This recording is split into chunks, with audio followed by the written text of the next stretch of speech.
रस्त्याला किंवा याला शेतकऱ्याचा विरोध नाही, पूर्वी केले नाही, आता नाही. म्हणून आमची शासनाला कळकळलं आणि नांदेड जिल्ह्यातल्या सर्व लोकप्रतिनिधींना विनंती आहे की शेतकऱ्यावर एवढा अन्याय होत असताना तुम्ही झोपे गेल्या काय? शेतकऱ्याचा कळा घेऊन मोठमोठे भाषण येतात. नांदेडला समृद्धी महामार्गाला या जिल्ह्याचा विकास होणार आहे, याच्यावर कुठं विकास व्हायलाय? आज आमची मरायची अवस्था झाली, शेतकरी भूमीहून होत चालेत. याच्याबद्दल काय कोणी आवाज उठवायला त्यांना आमच्या पाठीशी कोण नाही. त्याच्यामुळे आम्ही आता आमची लढाई आम्ही स्वतः लढणार आहोत. आमची भूमिका एकच आहे, जालना नांदेड समृद्धी महामार्ग जो जात आहे तो रिंग रोडच्या आतमध्ये आहे आणि हा पूर्ण शहरालगत भाग आहे. महानगरपालिकेतून एक 100 फुटावरती आहे. आणि असं असताना मागे जो मुख्य रस्ता करत असताना आम्हाला वेगवेगळे आश्वासन दिले. आमच्या ज्या मागण्या होत्या त्याच्या मागण्याचा आतापर्यंत कुठलाही विचार केला नाही. कारण महानगरपालिकेला लागून असल्यामुळे करोडोचा भाव इथं असताना आम्हाला 4 लाख रुपये प्रति एकर प्रमाणे, तरी आम्ही सर्व शेतकऱ्यांनी आमच्या मागण्याचे प्रस्ताव जिल्हाधिकारी शासन स्तरावरती पाठवले, परंतु त्याच्यावर कुठले धोरणात्मक निर्णय किंवा आमच्या मागणी मंजूर झालेली नाही. त्याच्या व्यतिरिक्त शेतकऱ्याच्या अनेक मागण्या आता, परंतु त्या मागण्याला MSRDC किंवा इतर त्या प्रशासनानं आम्हाला कुठली दाद दिलेली नाही.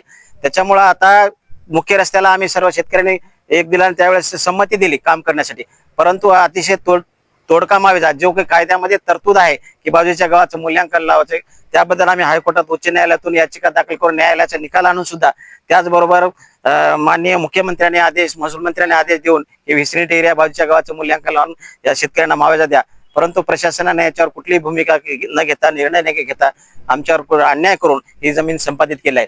पण आता पुन्हा आणखी साईड रस्ता आणि इंटरचेंज याच्यासाठी 400 ते 500 एकर जमीन संपादित होत आहे. त्याच्यामुळे हे बाबुळगाव, गुंडेगाव, तुप्पा, काकांडी या गावात, पांगरी शिवारातील सर्व शेतकरी उद्ध्वस्त होऊन चाललेत. आता आम्हाला जमिनी शिल्लक राहिलेल्या नाहीत आणि एकदम हे शहरात भागात असल्यामुळे टेक्निकल आणि नॉन टेक्निकल गोष्टीचा कुठलाही अभ्यास न करता रस्त्याचं काम चालू आहे.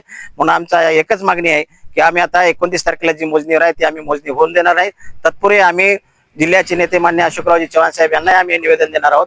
त्याचबरोबर जिल्हाधिकारी यांना निवेदन देणार आहोत की बाबा ही मोजणी तुम्ही थांबा, आमचे जे मागच्या ज्या मागण्या आहेत या पूर्ण मागण्या मंजूर करा.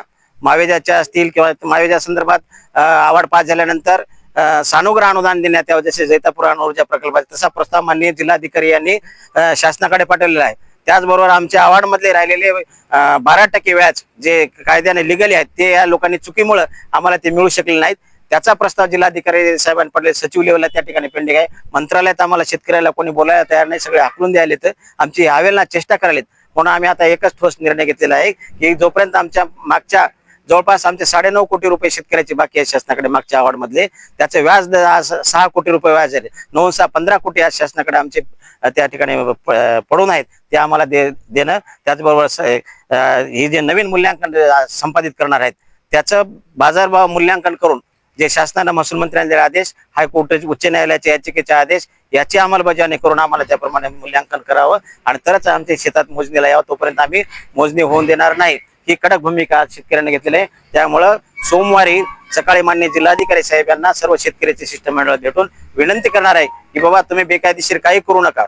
नोटिफिकेशन रद्द झालेले असताना मोजणीचे नोटिसा पाठवलेल्या आहेत. असं बेकायदेशीर दडपशाही करण्याचा प्रयत्न केला तर त्याला शेतकरी कडाडून विरोध करणार आहेत.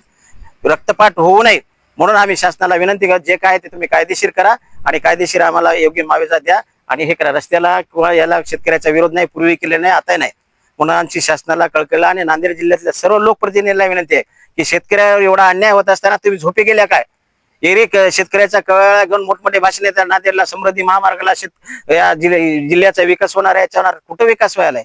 आज आमची मरायची अवस्था झाली, शेतकरी भूमीहून होत चालेत. याच्याबद्दल काय कोणी आवाज उठवायला त्यांना आमच्या पाठीशी कोण नाही. त्याच्यामुळे आम्ही आता आमची लढाई आम्ही स्वतः लढणार आहोत. आरपारची ही लढाई आहे. आमच्या मागण्या जोपर्यंत मंजूर होणार नाही तोपर्यंत आम्ही कोणाला मोजणीला येऊ देणार नाही. त्याच्यामुळे आमची ठाम भूमिका आहे. जिल्हाधिकारी साहेबांसोबत आम्ही निवेदन देणार आहोत आणि ही मोजणी स्थगित करायची विनंती. जरी ती फोर्सफुली आली तरी आम्ही त्याला प्रत्युत्तर द्यायला आम्ही तयार आहोत, कायदेशीर आणि याच्यानुसार. जी प्रस्तावित साधारणतः किती जागा होती आणि आता नवीन कायद्यानुसार किंवा नवीन जे काही महामार्गात बदल झालाय त्याच्याबद्दल थोडस. महामार्गात मुख्य रस्ता हा 300 फुटाचा संपादित केलेला आहे, त्याच्या 336 फुटाचा, परंतु त्याच्यात 180 फुटाचाच रस्ता आलाय. बाकीचा त्याने भविष्यामध्ये बुलेट ट्रेन, गॅस पाईपलाईन याच्यासाठी ते राखून ठेवलेले आहे, अलग लक्षात. आणि त्याच्या व्यतिरिक्त आता नवीन नोटिफिकेशन याच्याप्रमाणे त्याने 50-50 फूट साईड रस्ता करण्यासाठी, म्हणजे 100 फूट, म्हणजे 336 + 100 हे 436 फूट असं हे एवढं संपादन होत चाललेलं आहे. आज इथे करोडो रुपयाचा भाव, 3 कोटी 4 कोटी रुपयाचा भाव असताना आम्हाला फक्त 4 लाख रुपये प्रमाणे आमच्या जमिनी संपादित करायचं आहे. हे कुठला अन्याय आहे? हे डोळ्याला दिसणार का शासनाला या प्रशासनाला? आलं का लक्षात? मग हे त्याला आता आम्ही इथपर्यंत संमती त्यांना सहकार्य केलं, परंतु आता इथून पुढे सहकार्य करणार नाही आणि त्यांच्या भूलथापाला किंवा आम्ही बळी पडणार नाही. म्हणून नांदेड जिल्ह्यातल्या सर्व जे लोक स्वतःला लोकाभिमुख नेते समजतात, जे जे आमदार खासदार सगळेजण, किंवा आम्ही नांदेडच्या विकासाला कटिबद्ध आहोत, त्या सर्वांना आमची विनंती आहे की आमच्या पाठीमागे उभा राहा. आमच्या तुम्ही बेकायदेशीर काय देऊ नका, कायदेशीरसाठीच आमच्या सोबत राहा. एवढीच आम्हाला त्याला विनंती करायची तुमच्या माध्यमातून. आणि सगळ्या शेतकऱ्याला आवाहन करायचे की आपण जास्तीत जास्त लोकांनी त्या जिल्हाधिकारी कार्यालयाच्या ठिकाणी सकाळी 9:30 ते 10च्या दरम्यान आपण सर्वांनी तिथे उपस्थित राहावं, अशी मी तुमच्या माध्यमातून सर्व बाधित गावातील 12 गावातील शेतकऱ्याला